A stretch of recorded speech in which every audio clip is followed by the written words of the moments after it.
Hello and welcome back to the video series dedicated to a show that continuously dick punches my heart every week it's on TV. That's right, I'm talking about Bravo's original series, Vanderpump Rules Season 7, Episode 6. Now, a ton of stuff happens in this episode, but I'm going to take it one small event to the biggest event that's happened in this episode. So, here we go.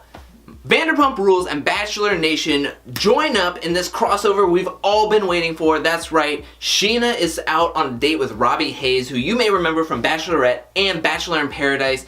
Now, I have to say, he was not my favorite on those shows, not just because he's an FSU Seminole, but that played a major part. It's because he has perfect teeth, and I want that. The next thing that happens is TomTom is getting closer and closer to happening. Tom and Schwartz are seen at SUR with Lisa and Ken, and they're doing this like tasting menu of cocktails. Lisa was basically saying, I just want 3 of your best so that we can put it on the menu for that party that we're having. And they were like, we're gonna give you 30 to taste and then you can go from there. And Lisa was highly impressed. They narrowed it down to 3, but she said there was a ton that were amazing. And they all looked really colorful and really vibrant and really awesome. The next thing that happens is that all the decorations, all the decor, all the stuff comes on a truck to TomTom so people can unload it, put it in the thing. Tom and Schwartz actually show up to try to get a sneak peek, and Lisa's like, there's nothing to see. It looks like a big warehouse full of stuff. I'll let you know when it's all set up and all that, and I'll let you be the first ones to see it when it's completed. And they're super excited, and rightfully so. This is an exciting time for them. I mean, to have a bar named after you is pretty crazy. And it seems like they're finally taking it very, very seriously. I'm glad to see that. The next thing I want to talk about is a Jame Kennedy update. Yes, he is not the main integral part of this episode as he's been throughout the rest of the season. But we still get an update from him. He goes see his friend Arthur, who's like a life coach, and a year ago he was like, yo, I think I should quit drinking, and Arthur was like, that's probably a good idea so you're not in the doghouse. And then fast forward to this year, and Arthur's like, are you stopped drinking? And he's like, well, not really. And he's like, oh, so you're still in Lisa's doghouse? And he's like, worst, I got fired. I'm outside. Like, I am astray, basically, at this point. And Arthur says, you should probably quit drinking. And James is like, that is a good idea. Fast forward later in this episode, Lala calls him and is like, hey, can we get up? Can we meet up? Can we talk? Can we work things out? And they get together, and she's like, we used to be super close. We used to be super best friends. And I can't perpetuate and keep on giving you attention when you keep on doing this vicious cycle of calling people out, calling them names, attacking people, attacking me, and then turning around and apologizing quickly thereafter just to do the same cycle over and over again. He was like, yo, it was the drinking. Give me some time. I haven't drank in a while. Give me some time. I'm not going to drink anymore. Let me prove to you that I have changed and I'm changing for the better. And I'll show you that everything is all good. And she was like, okay, I can give you some time. Which I will say, James is actually looking 10,000 times better without drinking. He looks, he has more color to him besides red. He's not as sweaty, and he doesn't look like a Muppet James Bond villain, which is fantastic. Good job. Keep it up, man.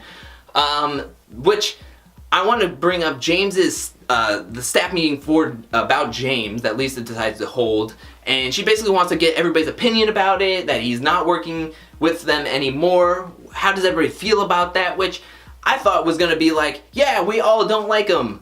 Huzzah, let's all go back to work kind of thing. It's like a 5-minute meeting. However, there are a line split as Brittany, Katie, and Jax are super hard on the defensive of, we never want to see James again. He is a terrible person, and we don't want him around us or in this building whatsoever. Whereas like Peter and Lisa's like business partners were like, he's really good for business. Tuesdays are bumping, and we think it's because of him.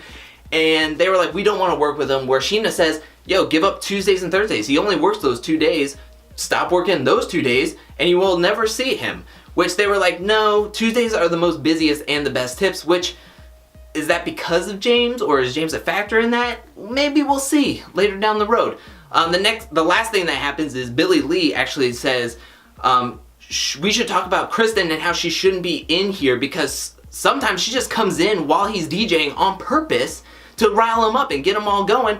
And that makes everybody go nuts, especially Lala, who is like, are you blaming all of James's bad behavior on Kristen? Because that is so not fair. And Billy Lee is like, I'm not saying, I think they're both to blame. I'm not saying Kristen is the one to blame fully, because James is still doing it, but she interrogates him and antagonizes him and attacks him, which makes him go 0 to 100 super quickly. I think both of them are in the wrong, just saying, but it gets pretty heated between the two. And Lisa is like exhausted after this meeting, which I want to bring up the last thing. I want to talk about the last thing, which is Stassi. Stassi is making moves in this episode. This episode begins where last episode left off, whereas the day after Stassi and Ariana's joint birthday party, where everybody's probably is falling down off of like cloud nine and drink party-tastic, and everybody has a hangover and whatnot, and the whole like crap storm that happened with Beau, they talk it over. She cries, she says she doesn't want him to leave and whatnot, and he goes, I'm not gonna leave, I love you, we're gonna talk about this and communicate this, and we're gonna figure out why you like freak out on me so crazily at certain points. And she goes, wow, you're really good with communication, and they stick together, and we're all like, Stassi, Beau, stay together forever, because I want more Beau. Which we'll get into more of that later. Stassi's also having a book deal, which is fantastic, crazy. She talks to her editor, she's super excited, she's super nervous, but she's making money moves, which I think that's in a song that's pretty lit or on fleek, whatever the cool kids are saying these days. And then finally, Kristen, Katie, and Stassi's moms are all in town, so they all decide to spend a day together. Them three and the three girls all decide to spend the day together, first day drinking and then going out to dinner with everything, which this is just not a good idea. First of all, it feels like Stassi's mom like pre-gamed. As she's talking to Beau, she's like, yo Beau, you're the best man for my daughter, I don't want you to leave, I don't want her to screw things up. Where Stassi walks up and is like, hey, what's up? And she's like, I need you to get pregnant because my clock is ticking and I need grandchildren. Also, Stassi, don't be yourself, don't screw this up, and Beau's up here and you're down here. Which I think what she's trying to say is, Stassi, don't overthink this relationship. Just be yourself, let everything happen naturally and organically, grow with each other, and just be happy that you're in love with each other and just work things out slowly and naturally. I think that's what she was trying to say, but what it came out is don't be yourself, don't screw this up, Beau's up here, you're down here.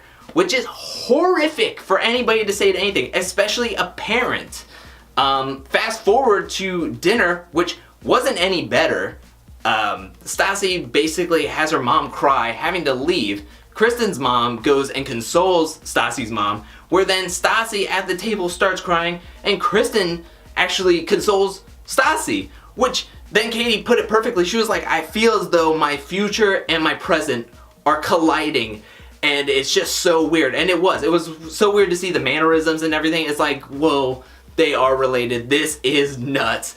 But that's where this episode leaves off, and it just seems like it's going to get more dramatic as the season progresses. Next episode seems like it's going to be nuts. More drama that's not have anything to do with James, or it might have something to do with James, but James isn't specifically directly in it or causing it, which I'm excited because I want deeper and deeper layers of drama. But that's it from this episode. What did you think about this episode? Leave it in the comment section below, and while you're down there, hit that like and subscribe button if you want, and I'll be back here next week talking about the next episode of Vanderpump Rules. But until then, peace!